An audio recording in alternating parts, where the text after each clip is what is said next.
정몽규 취임 후 보조금은 11년간 3배 늘었습니다. 정부 보조금은 연간 최소 110억 원 수준이며 스포츠 토토 등 복표 수익 연간 200억 원이 지원되고 있습니다.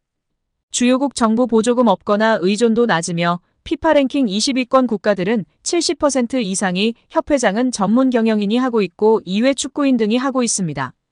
우리나라처럼 재벌 총수가 회장인 곳은 단 한 곳도 없습니다.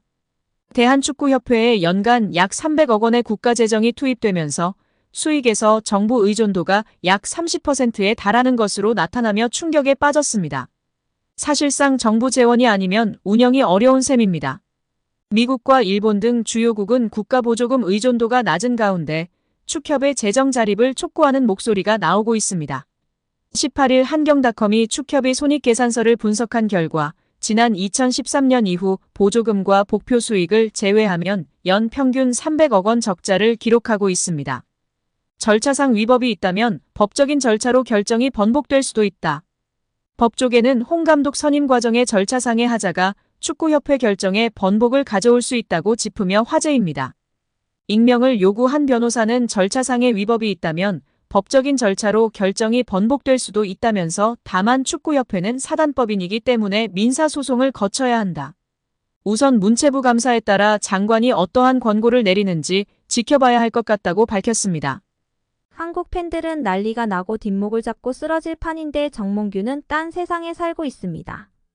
귀 닫고 입 닫고 마이웨이 행보를 지속하며 분노를 유발시키고 있는데요. 정몽규 대한축구협회장이 2024년 파리올림픽이 진행 중인 프랑스 파리에서 잔니 인판티노 국제축구연맹 피파 회장의 자서전을 전달했습니다. 피파는 인판티노 회장이 정몽규 대한축구협회 회장과 파리에서 만났다며 면담 사진을 공개했습니다. 사진에는 정 회장이 피파 파리 사무소에서 인판티노 회장의 자신의 자서전 축구의 시대 정몽규 축구 30년을 선물하는 모습이 담겼습니다. 자서전은 지난달 26일 발간됐습니다. 정 회장은 자서전에서 어느 종목도 국가대표팀 성적이 나쁘다고 회장 퇴진을 요구하지 않는다며 이럴 때마다 축구협회장이나 국가대표팀 감독은 국민욕 바지가 아닌가 하는 생각이 든다고 했습니다.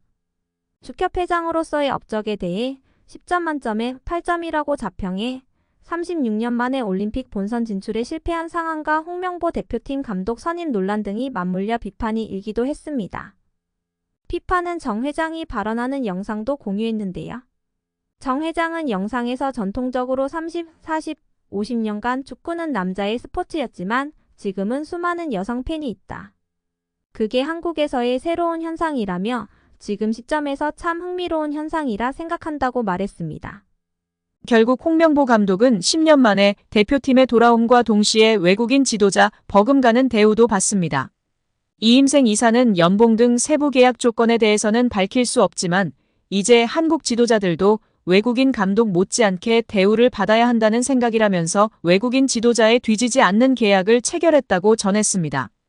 홍명보 감독은 지난해 울산과 프로스포츠 최고 연봉인 10억 원의 3년 재계약을 맺은 것으로 알려졌는데 대표팀을 맡으면서 더 많은 연봉을 수령할 것으로 보입니다.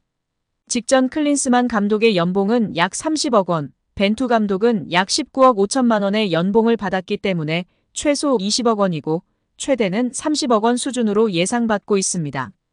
따라서 홍명보의 연봉은 최소 20억에서 최대 30억 원 수준이라는 것인데요. 월드컵 이후 아시안컵까지 계약을 장기간 맺었습니다. 다만 월드컵 종료 후 중간평가를 갖기로 되어 있으나 경질 한들 남은 계약 기간 보존 금액하면 최소 30억 원이겠고 홍명보뿐 아니라 외국인 코치 2명도 생각하면 60억 원 이상이 나가겠네요. 정말 최악인 것 같습니다. 경질 없이 가도 홍명보 30억 원의 외국인 코치들까지 하면 연 60억 원 이상씩 나가는데 대체 왜 캐나다를 이끌고 코파 4강까지 간 제시마치를 안 잡았고 바로 프리미어리그 승격을 코앞에서 놓친 바그너 그리스로 유로를 아쉽게 못 나간 포엣을 버리고 홍명보인지 당최 이해가 가질 않습니다. 정말 최악입니다. 축협. 반드시 책임을 져야 할 것입니다. 지금 당장 말입니다. 정몽규 대한축구협회장이 자신의 자서전에서 지난 업적에 대해 10점 만점에 8점이라고 자평하며 충격에 빠지고 있는 축구계입니다. 정 회장은 지난 26일 발간된 자서전 축구의 시대 정몽규 축구 30년에서 12년 동안 대한축구협회장으로 일하면서 여러 가지 논란에 휩싸였다. 잘못된 판단에 대한 질책도 있었고 오해에서 비롯된 공격도 있었다며 때로는 아프게 반성한 적도 있었고 간혹은 악의에 찬 왜곡에 서운한 적도 있었다고 밝혔습니다. 정 회장은 축구협회장에게 필요한 덕목은 높은 수준의 역량과 도덕성 외 인내심과 참을성이라며 월드컵이나 아시안컵 등 주요 대회에서 대표팀이 부진하면 온 국민의 원성을 들어야 하기 때문이라고 토로했습니다. 그는 어느 종목도 국가대표팀 성적이 나쁘다고 회장 퇴진을 요구하지는 않는다며 이럴 때마다 축구협회장이나 국가대표팀 감독은 국민욕바지가 아닌가 하는 생각이 든다고 호소했습니다. 정 회장은 지난해 3월 축협이 승부조작 축구인에 대한 사면을 발표했다가 사흘 만에 번복한 사면 파동에 대해서도 설명했습니다.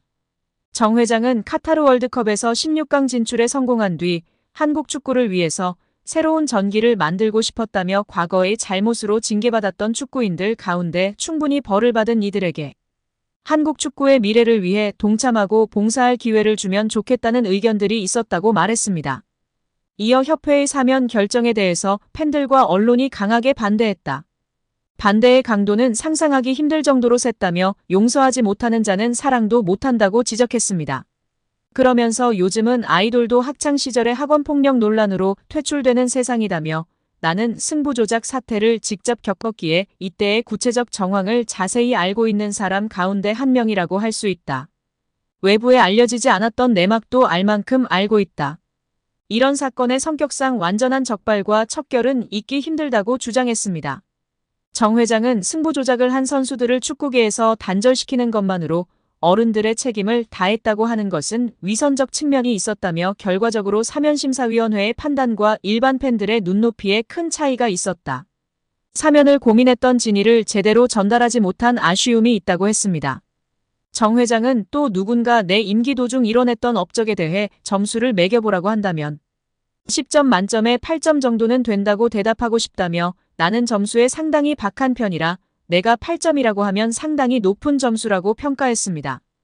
이 소식이 전해지자 축구팬들은 뒷목을 잡고 쓰러지기 일보 직전인 상황입니다.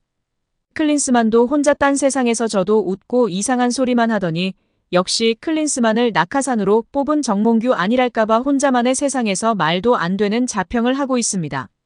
특히 객관적인 절차를 무시하고 적절히 대표팀 감독을 선임하지 않은 것에 대한 문제인식이 전혀 없어 더욱 울화통이 터지고 있습니다. 문체부 감사와 국민청원의 심판을 받아야 하며 사과할 것이 아니라 진정한 사과는 사퇴입니다. 오늘도 영상 시청해주신 구독자 여러분들 너무나 감사드립니다. 아직 구독 안 하셨다면 구독, 좋아요 부탁드립니다.